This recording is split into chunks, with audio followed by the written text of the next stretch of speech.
We start with some late-breaking news. San Antonio firefighters seem to be having a case of deja vu.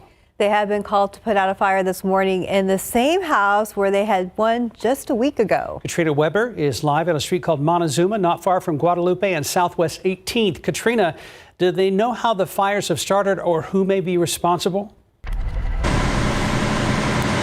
Well, those are questions they are just beginning to try to answer right now. We have investigators going through the house, but they do believe that this is suspicious and possibly someone had a hand in this. And here's why. If you look at this house, you'll notice that there are boards on all the windows, and those boards were covering the doors as well when firefighters got here. Yet the house was on fire from the outside. They say someone apparently or somehow this fire started on the outside of the house. They were here about a week ago for the same problem, a fire on the outside of the house. So they are starting to think that maybe someone has set this fire, but all of that still under investigation.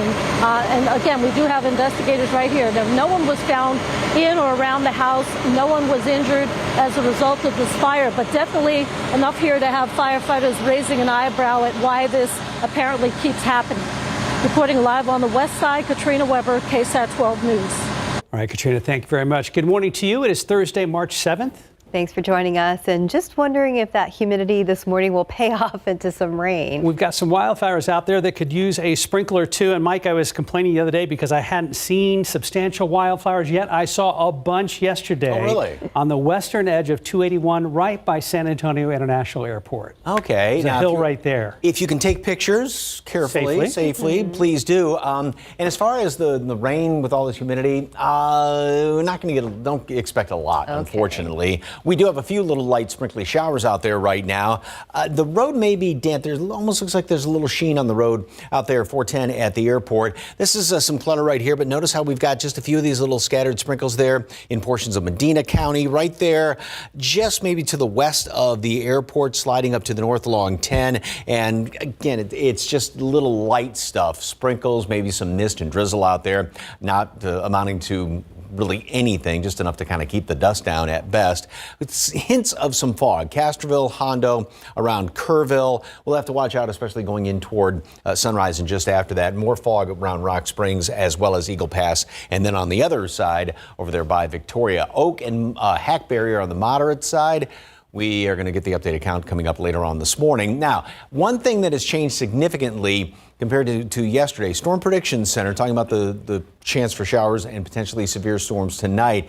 This threat area was down here cutting right through San Antonio down toward Eagle Pass. That has been moved up to the north, and the best threat or the greatest threat has been pushed on out of our area. So as far as anything strong, potentially severe, pretty much doubtful later on tonight. There'll be a couple of thunderstorms, but I think most of those are going to be confined up in portions of the hill country. Temperatures really aren't going to be going anywhere throughout the course of the day today. We're going to make it up to 70 at noon, 75 a high later on today. Little sprinkly showers here and there off and on throughout the course of the day. Then that chance for a few showers and thunderstorms later on tonight. Breezy today, windy tomorrow. We get rid of the humidity, then we get a front moving through for the weekend. Details in just a couple of minutes. Traffic Authority, Mr. Marquez, what's up? All right, Mike, yeah, things have been looking pretty good. Our 5 o'clock hour, a lot of smooth sailing throughout most of San Antonio, but we're seeing our first incident pop up here in the airport area. So what you're looking at here is some emergency vehicles out here. It looks like SAPDs out there. Loop 410 at Broadway.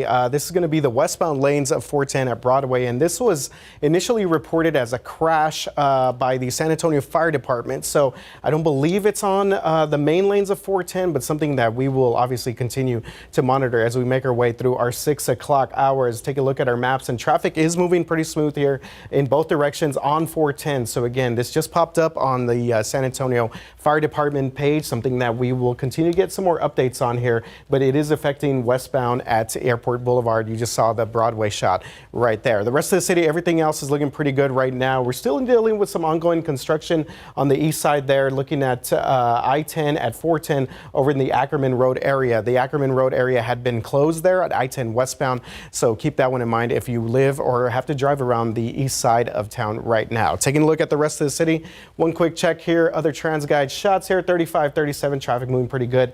Both directions there. See, we get one more before we let you go. 410 Jackson Keller, same situation there as well. Mark and Stephanie, back to you guys.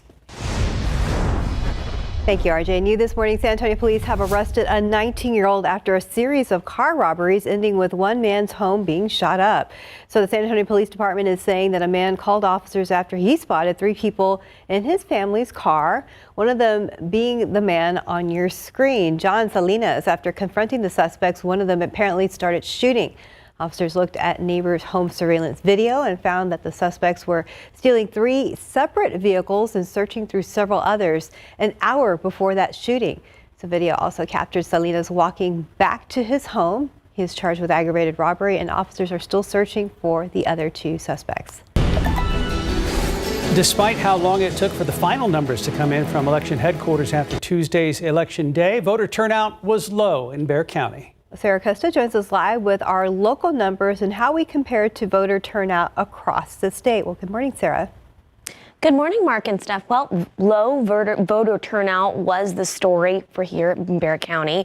But despite all those low numbers, counting all the votes was slow. The final tally came in just before 1:30 a.m. Wednesday for the March 5th primary election. After everything was said and done, Bexar County had 78,244 in-person votes. Now, in comparison, during the 2020 March primary, there were 35,405 more day of voters than in 2024. So here is a breakdown of all the other places around the state you can see on your screen there. El Paso County with 28,000 in-person votes. Dallas County with about 116,000 in-person votes. One of the largest turnouts of that night was Harris County with 165,000 in-person votes. In Tarrant County, 99,000 in-person votes. In Travis County, 75,000 in-person votes. Now, KSAT has called, texted, and emailed Bexar County elections officials to see why the process took so long with those fewer votes, and we are still waiting to hear back from them. Mark and Steph. Thank you, Sarah. In morning headlines, President Biden is expected to talk about a wide range of issues at the State of the Union address tonight. You can watch it here on KSAT 12 starting at 8 p.m. And as ABC's Ika Jachi reports, things will look different both inside and outside the address this year.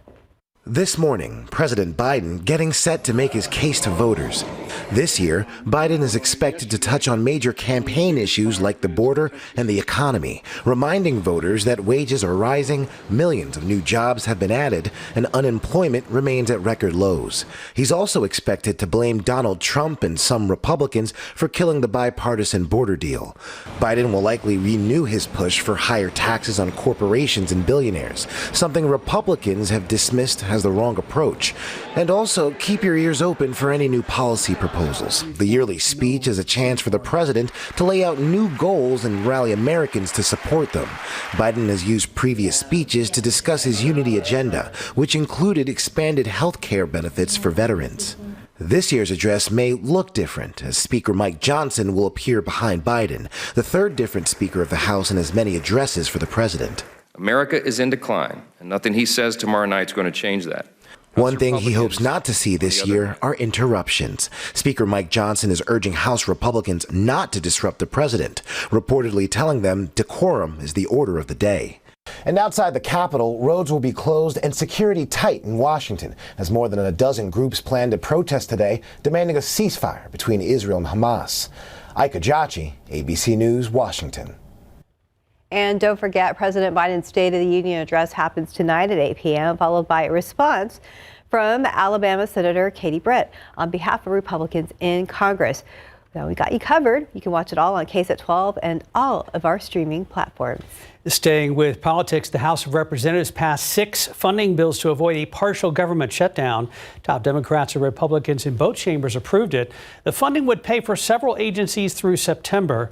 Senate Majority Leader Chuck Schumer says he plans to bring the plan to the Senate floor as soon as possible. It's unclear when the upper chamber will vote. However, senators have to do it before tomorrow's deadline. Well, looking ahead to this weekend, starting Saturday, the SAT exam will be fully digital. However, students will still have to take it on a computer at a testing site. The exam is also about an hour shorter than the worksheet version, and people will get the results in a few days instead of a few weeks. Another new feature, the math and reading sections are broken down into 2 sections. The difficulty level of the second section will depend on how well a student does in the first one. Also this weekend, daylight saving time starts Sunday. People adjust their clocks forward 1 hour near the start of spring. Even though you lose an hour of sleep, you gain an extra hour of sunlight in the evening. On Capitol Hill, bipartisan bill is being held up in committee that would enable states to permanently switch to daylight saving time. We've been talking about this for decades. If passed, the switch could take effect in over 24 states. I think we could hear the boo. The collective boos from the left side of the studio. Yes, coming from Mike. Yeah, we're not complaining just yet. We still have a day or two. Yeah. 6:10, 67 degrees. Well, after the break, two San Antonio teams are hoping to keep their season alive when the boys basketball state tournament starts today at the Alamo Dome. We're going to check out the matchups next. We've got flashing lights showing up out at 410 and Broadway. We'll take a closer look at that right now. Live cam out at San Antonio International Airport. If you are traveling today, have a great flight.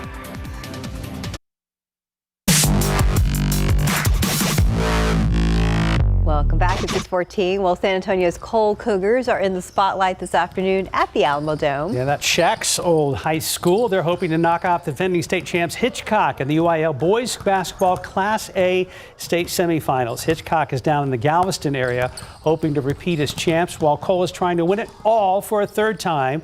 When we spoke with players at practice this week, the Cougars said they're all about playing hard and, more importantly, believing in each other. Definitely working hard, trusting each other, you know. Pretty much every game I get face guard, me and Logan get face guard, so you got to trust our other teammates, hope they make plays, and they've been doing that. I think it's a lot of hard work and trust, because you got to have the trust in your players and your teammates to get to where we are now. Trust, hustle, and just being a team and bonding together, because that's what you have to do, because it all starts from off the court, and then you bring it on the court. So if you have good chemistry off the court, it kind of reflects on the court too. So great kids, great, amazing kids that believe in each other, that they know their coaches believe in them, and they're out here working hard every day, doing what they're told, and you know they had a goal in mind, and we went out and set to achieve that goal. And last season, the Veterans Memorial boys basketball team advanced to state for the first time, and they didn't know what to expect. That's right. This year they are back for another chance at a title. Now that they know what's going on, the Patriots feel better prepared this time around as they look to beat Colleen Ellison in the 5A semifinals later tonight.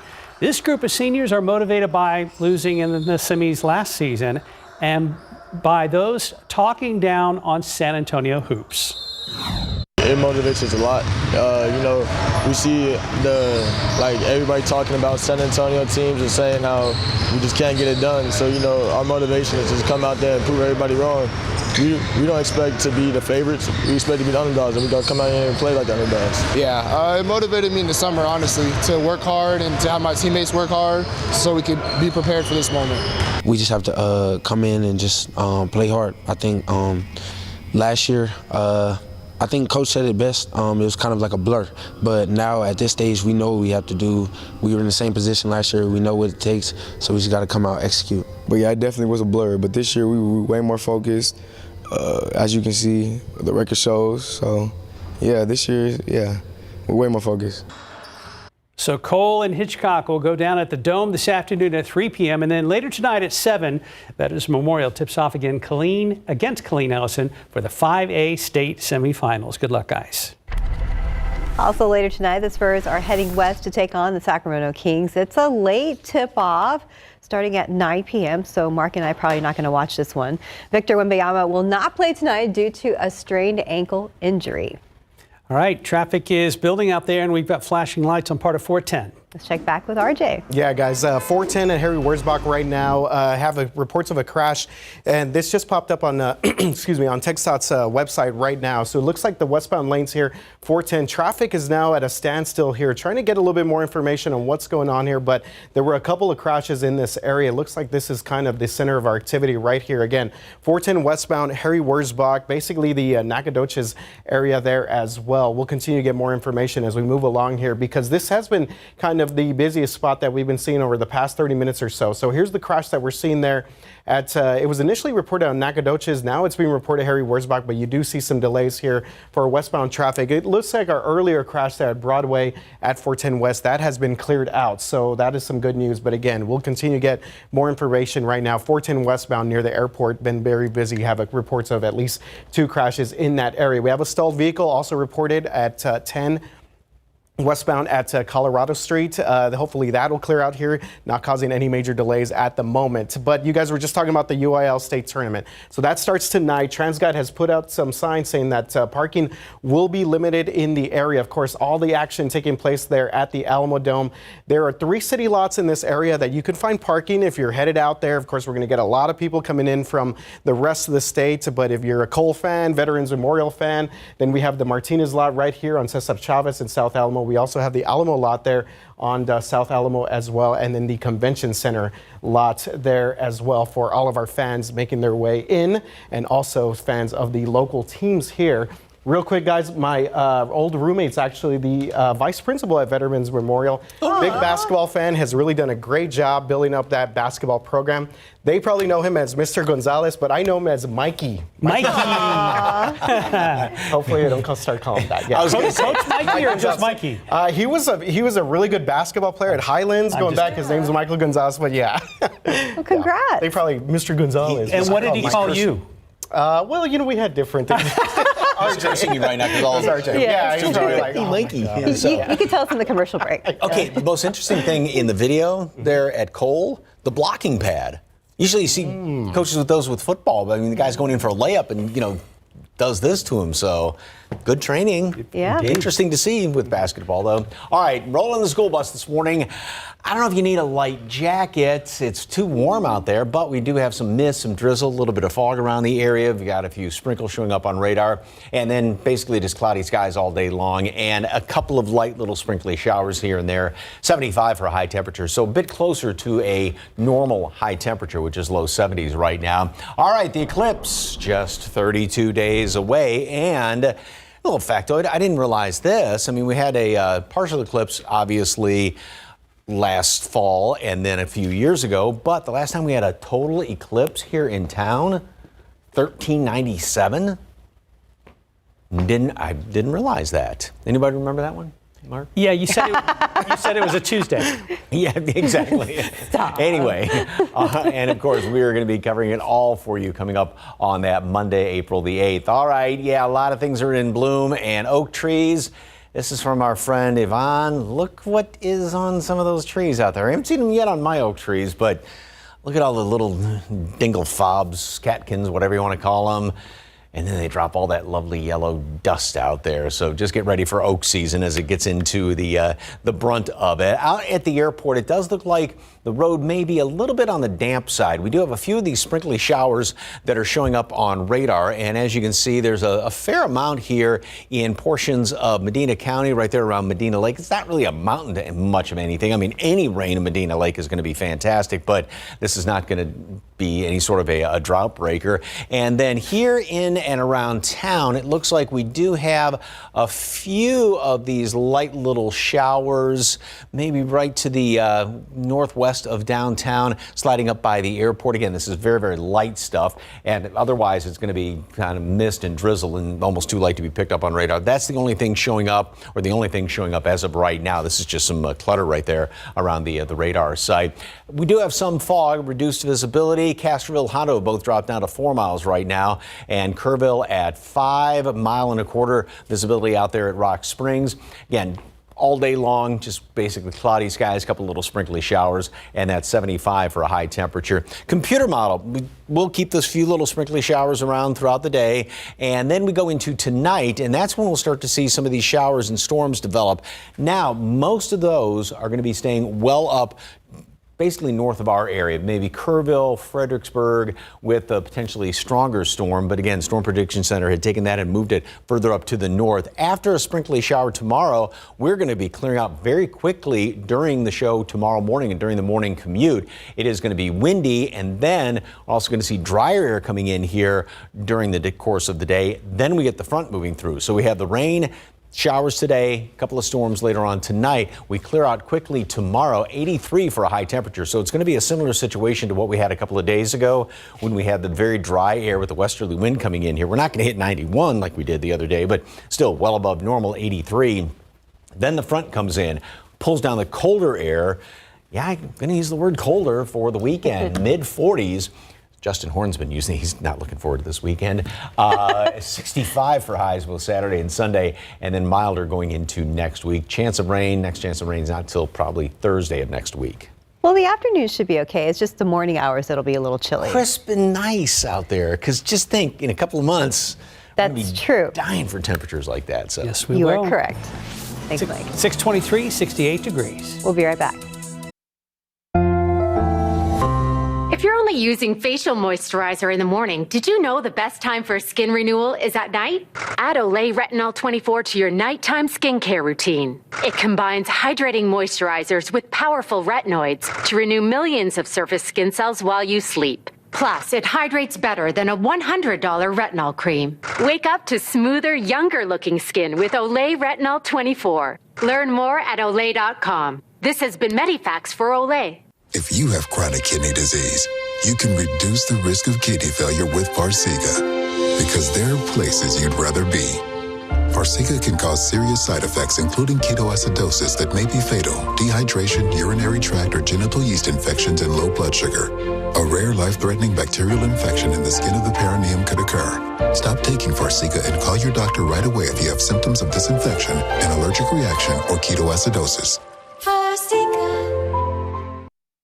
In your morning consumer headlines, a potential big change at X, also known as Twitter. Owner Elon Musk says X is considering getting rid of the ability for users to see how many times a post has been liked and reposted. The post creator would still be able to see those numbers. No word on when any change could happen.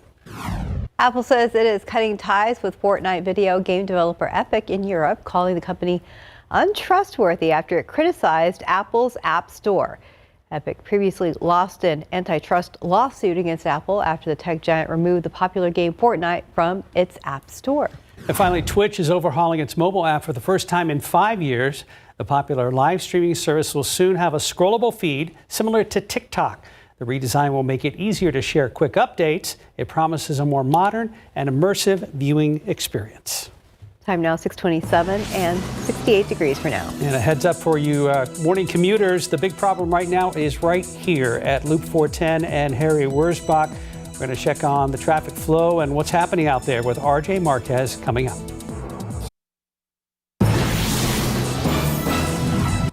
For you just now waking up, good morning. Hope you have a great day. Going to keep it nice and calm like we're watching golf as we wait for the sun to come up, and Mike's forecast is coming up as well. I like that calm good morning. Oh, yeah. Sometimes we need that. That's true. Especially on a Thursday. So thanks for joining us. It is March 7th. Thanks for starting morning with us. All right, Mike Osterhage standing by right over here. You handsome devil. What's going on with the forecast today? Well, it's kind of just a damp sort of a day is the best way to put it. We've got a lot of humidity out there. Humidity really came up overnight. We do have a few light little sprinkly showers here and there. Not anything, unfortunately, of any consequence. As you can see, no real glow of the sunrise this morning. 410 maybe a bit on the damp side over there by the airport. We've got temperatures that are, well, normal high is 72. So just to put it in perspective, we're at 68 right now. Dew point came up a whole bunch compared to this time yesterday. It's up to 64. So you feel all that humidity out there. And as that continues to pump on in, that's what's feeding some of these light showers. What's being picked up on radar, and a lot of it may be just in the form of some mist, but we do have a few of these showers there around Hondo, Castroville, Medina Lake. Not really, unfortunately, anything of any consequence. Of course, we'll take anything we can get in Medina Lake. And then we do have a few of them in and around town. They're on the southwest side of Bexar County. Again, just enough to make the roads kind of damp, sort of keep the dust down. That's about it. Visibility, Castroville, Hondo, both at 4 miles. Hints of fog here and there. We have a bit of a breeze, so that's helping to prevent a lot of real thick fog from forming up, although there is some out there in Rock Springs as well as in Eagle Pass. Moderate Oak, moderate Hackberry, low amounts of mold and mulberry, the updated count later on this morning. And the big thing as far as the change in the forecast overnight is the fact that Storm Prediction Center has taken this very small risk, isolated to scattered, potentially severe storms. The isolated risk yesterday was here in town, about cutting through Bexar County down to the southwest. So that's been moved on out, and the scattered risk is further up to the north out of our area. So what you can take away from this is, yeah, there may be a couple of thunderstorms out there later on tonight in the overnight hours, but they're going to be very few and far between. Anything potentially severe is going to be almost out of our area. A couple of showers around today. It is going to be on the breezy side today. Again, just pulling in all that moisture to feed some of these light little sprinkly showers. A few shower storms tonight, mainly up to the north. And then tomorrow, if there is any leftover rain, this is going to be getting out of here fairly quickly in the morning hours. We have a dry line moving on through. Wind's going to shift around to the northwest, very breezy, much drier air. Humidity is going to drop tomorrow. It will be warm, though, up in the low 80s. Then we get a front to move through. That's going to pull down that cooler air for the weekend. Weekend looks fantastic. One more weekend to wear jackets out there. Details coming up in just a couple of minutes. Traffic Authority. Every time I say it's been quiet this morning, it changes. Throw a little bit of the jinx on there. Yeah. You know, we do have a bit of a mess here for our drivers in the north and northeast side, especially if you are headed to the San Antonio airport from the 35-410 area. Take a look at this behind me here. Loop 410, these are our westbound lanes there at Harry Wurzbach. A little bit past that Harry Wurzbach entrance onto 410, we have at least a couple of vehicles that were involved in this crash. Earlier, it looked like we had a vehicle that was kind of that had spun in the opposite direction here. So we have several emergency crews on the scene here. San Antonio Police Department, obviously Hero is out there as well. We are getting at least one lane of traffic getting through this area right now, but 410 westbound at Harry Wurzbach, major backup. Let me just give you an idea of what we're looking at here. So this is a little bit further back. This is 410 at Starcrest, and you just see a sea of brake lights here. This is going to be causing some major delays for anyone headed on 410 west right now in this area. Let's take a look at our maps, because this is updating also in real time, and we saw right there the backup all the way to Starcrest. If you need to maybe find an exit and you're coming down 410 west from 35, maybe Parambital, obviously you may want to think about taking Wurzbach Parkway. That'll get you all the way around to Wetmore and also to Nacogdoches, trying to help you get around this crash here on 410 west. The rest of the city, everything else looking pretty good. We had a stalled vehicle that was reported earlier there in the downtown area, Colorado Street, but that has been cleared out. Mark and Stephanie, back to you guys. Thank you, RJ. A woman is waking up in jail this morning after San Antonio police say she hit a man with her car and it was caught on camera.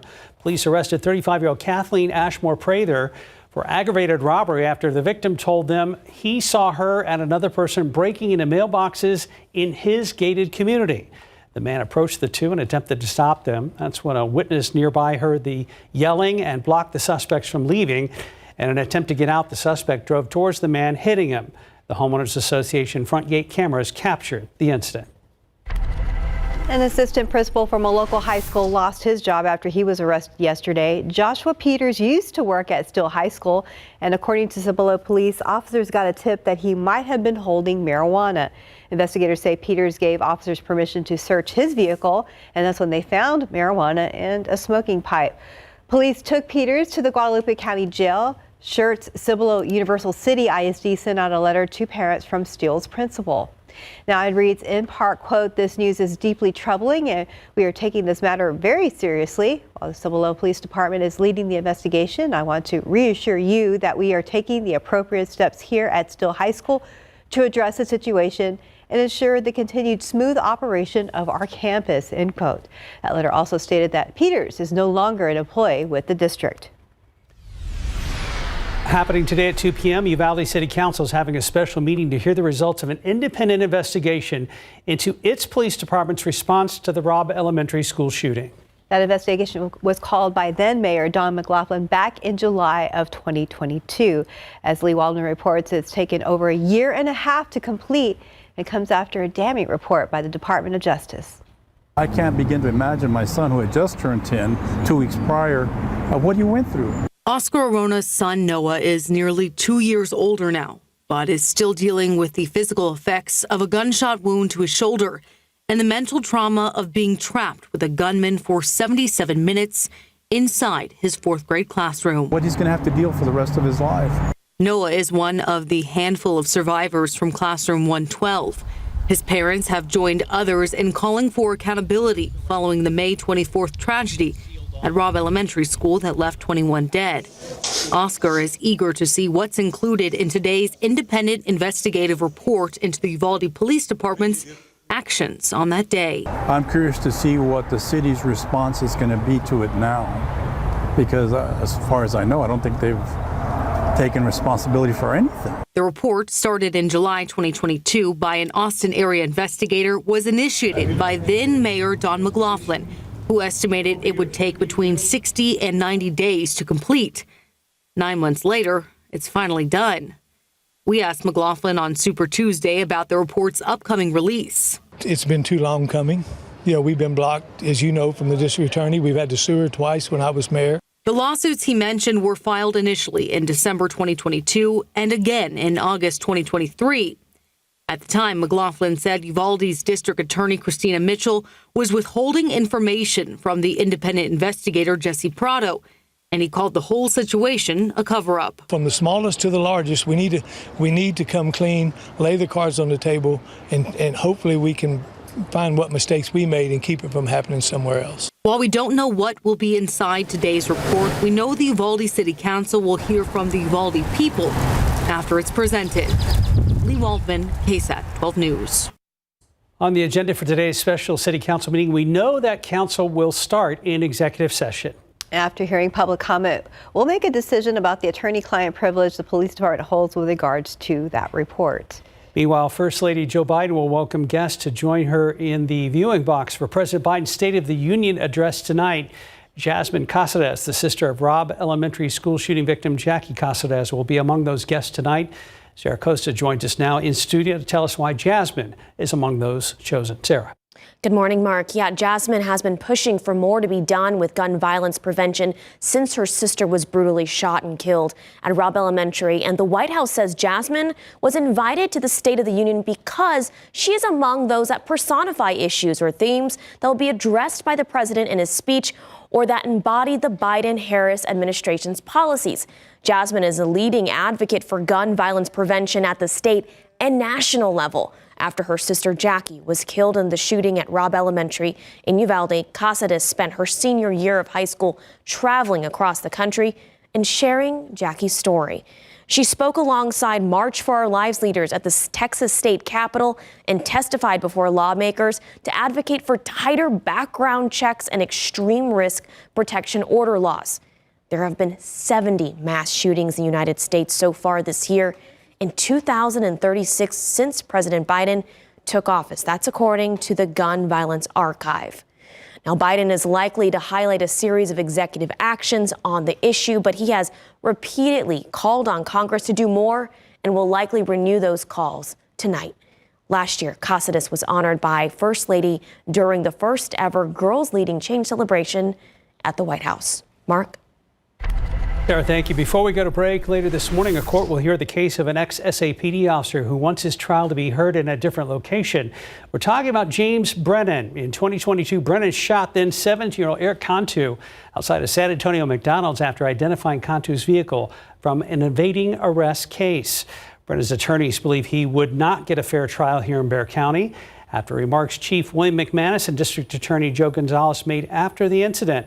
Earlier this week, a judge ordered all communications between the district attorney and the criminal reform group, the Wren Collective, be turned over to the defense regarding the Brennan case. 437 District Court Judge Joel Perez is expected to rule on the change of venue request later today. Time now, 6:42 and 68 degrees for now. Still ahead on GMSA, rising child care costs hurting many across San Antonio. Why families could get some relief from a tax break. 6:45, child care could get cheaper for some San Antonio families if city leaders approve a tax break. Well, City Councilman John Courage is urging the city to give child care centers a pass on the city portion of their property tax. It would also apply to centers that rent their space. The Northside Councilman says about 176 child carers would qualify. Now, the owner of the Imagination Child Development Center told us that her expenses have gone up in recent years and they've had to raise prices, so she's not sure this would make things cheaper for families. I think it's more like to maintain the business and to continue to offer that quality of care. I'm not exactly sure we'll be able even to lower the cost, but I know that we will be able to give like some credit for like not be rising prices, because every year we do raise the price. Councilman Courage, who is running for mayor next year, says the city manager has agreed to fast track that idea. However, a city spokeswoman would not confirm that. Time for a look at traffic at 6:46. Yes, some buildup out there. Let's go ahead and check back with RJ. Yeah, guys, still following this crash out here at 410 westbound at Harry Wurzbach. Getting an idea now of what we're looking at here. It looks like they are starting to clear some things out here. There was at least a couple of vehicles involved in this crash westbound 410 right past the Harry Wurzbach entrance here to 410. You do see that traffic is getting along here on the far right-hand side, but at least 3 main lanes blocked because of this crash. To show you a little bit of the backup that we're seeing here. Loop 410 Starcrest. So traffic now building all the way to actually Perrin Vital as well, as we take a quick look here at our maps and see exactly what we're looking at. So again, we're going past Starcrest in terms of our backups up to Perrin Vital Road after this crash here, a little bit past Harry Wurzbach Road, westbound 410. But it looks like, based on what we just saw there, TransGuide, that traffic, that crews are starting to clear that out here, and hopefully they get that cleared out within the next 15 minutes or so. One other thing to let you know about stalled vehicle, 281 southbound at Jones-Maltzberger Road, but not causing any major delays right now. So biggest thing we're seeing right now, 410 westbound at Harry Wurzbach, causing some pretty good delays all the way to Starcrest. If you are headed to the airport, keep this one in mind. You may want to think about taking maybe Wurzbach Parkway all the way to Wetmore, get around some of this mess out there on 410. Yes. Thank you, sir. Thank you. Yeah, a lot of buildup out there. Another picture of some beautiful blossoms. Oh, where? Yeah, Oh, down by nice. the Frost Building downtown. That's pretty. And I'm going on a, no pun intended, going on a limb here. Is that crepe myrtle? Looks like maybe? Looks like it could be. Sort of? Yeah. All the tree folks out there, don't hold that against me. So beautiful picture, though. I love the color of those blossoms. Sarah Costa's about to come in here and shake a little fist at you. Where is Sarah? Tell her to take a look at that picture when she comes in here. So anyway, looking off to the east, and well, first of all, there's that backup way off in the distance there on 410. This is over there by the airport, and you can see all that humidity, the haze out there, a little bit of fog. We do have some sprinkly showers that are showing up on radar, a lot of it over here in Medina County. This is not amounting to anything, unfortunately. We'll take anything we can get, of course, and then a few of the showers have been moving through town. Nothing is showing up right now, but just kind of assume that the roads are going to be damp this morning because there's a lot of it that is so light it's just kind of in the form of some mist out there. All right, as far as the humidity, which is sky high compared to even what it was yesterday, dew points are up a good 20-25 degrees. It's going to stay very humid today, and with that moisture being pumped on in here, that's going to just feed some of these little sprinkly showers throughout the day, again, that don't amount to unfortunately too awfully much. And then notice tomorrow morning the dry air that's coming into the hill country. This is it's kind of a 1-2 situation that we have going on tomorrow. We get dry air coming on in here first, and so the winds are going to be shifting around. Humidity is going to get on out of here. Any leftover rain, well, any damp roads even are going to dry out fairly quickly with the windy conditions and the dry air coming on in. So it's going to be really comfortable tomorrow. This is going to allow the temperatures to really shoot up in the afternoon, up into the low 80s. Then we get the cold front moving on through here, and that's going to be tomorrow night into Saturday, and that's going to bring in actually jacket weather for most of the weekend. Today, 67, so this morning we're going to stay pretty steady. That light little chance for a couple of sprinkles here and there throughout the day, and 75 for a high temperature. Now, as we go into the next few days, again, we've got the chance for a couple of showers today, a few thunderstorms tonight. Most of those, though, are going to be up in northern portions of the hill country. Anything on the stronger side looks like it's not really going to be in our area, just further up to the north. Then, after a couple of showers in the wee hours tomorrow morning, we clear out quickly. Again, the wind shifts around. It's going to be breezy, or I should say just downright windy tomorrow. Dry air comes on in here, 83 degrees. Then the front comes through, and then we get down to 47 Saturday morning, 45 on Sunday morning. Highs only in the mid-60s. So, yeah, jacket's not going to be a bad idea. Good-looking weekend, more clouds on Sunday. Of course, set your clocks ahead 1 hour before you go to bed on Saturday evening, and then we'll be back up in the 70s throughout a good chunk of next week. Next rain chance, because this one just doesn't look like it's amounting to too awfully much. Next rain chance is going to be the latter part of next week. All right, we'll prepare for that time change, though. Ugh. Thanks, Mike. 6:51, 67 degrees. Let's look out there with live cam for now. Yeah, that cool front is not here. Kind of humid this morning, and it'll warm up again throughout the day. We'll be right back.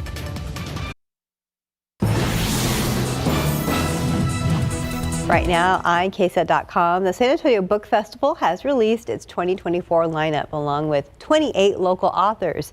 The Book Festival is in its 12th year and always brings around 15 to 20,000 attendees to downtown San Antonio. So this year's festival will happen on April 13th. This is from 9 a.m. to 5 p.m. at the Central Library and UTSA Southwest Campus.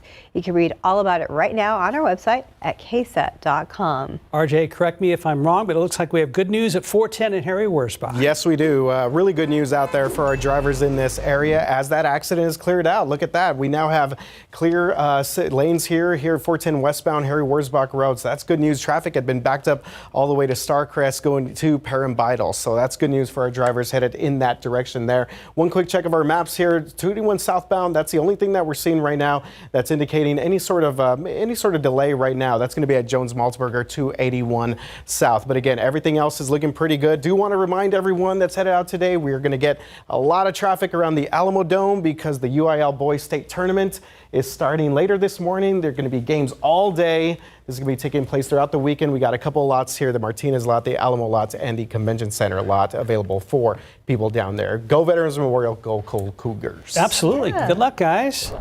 Principal Mikey? Mike G. He's going to appreciate that. Mr. Gonzalez. It is just hazy, humid out there, a bunch of humidity. We've got a few light little showers that are showing up on radar. This is going to be the situation pretty much off and on all day long. Just a few little light sprinkly showers here and there. A bit of a fog, especially heading out 90, 67 for a high temperature. High today up to 75. We just got a phone call, RJ. You've been given an in-school suspension for using his childhood nickname. Oh, I'm going to probably get a message. Yeah, I'm sure he will. But yes, good luck and have a good day.